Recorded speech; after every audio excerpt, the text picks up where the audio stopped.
danna lakin, sannan ka danna subscribe, sannan ka danna ƙararrawa a YouTube channel mai suna Abba Guy.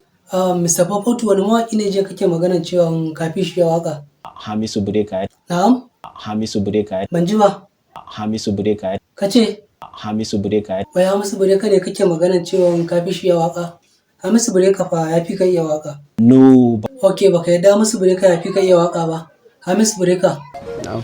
Ka ji abin da Mr. Popoto ya ce wai ya fi ka iya waka. Shin kai ka yadda ya fi ka iya waka? A'a.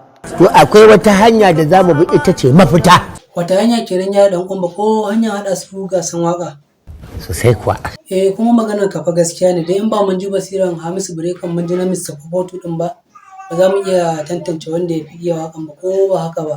Haka ne. Mr. Popoto yanzu zan hada ku gasan waka da Hamisu Breka. To. Ka ce dai ka fi shi waka ko? Sosai.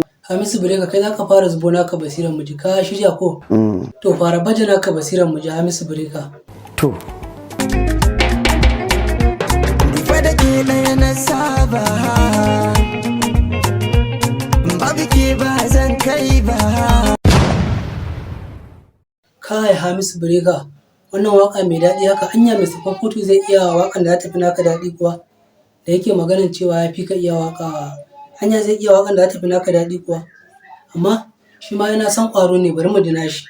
Mr. Popoto kai ma yana ka salon wakan mu ji. Allah ka kawo kuɗi na su taru gashi na karo sababbin dubaru makiyana nake so su taru in watsa dala suna saka daru. Mr. Popoto kai kokari yanzu zan faɗi wanda ya lashe gasan. To. Wanda ya cinye wannan gasan shine Mr. Popoto. Ƙarya kake. Kamar ya ƙarya nake to idan ba Mr. Popoto ya ci gasan ba waye ne lashe gasan? Wannan yaron Hamisu. Ƙarya kake yi.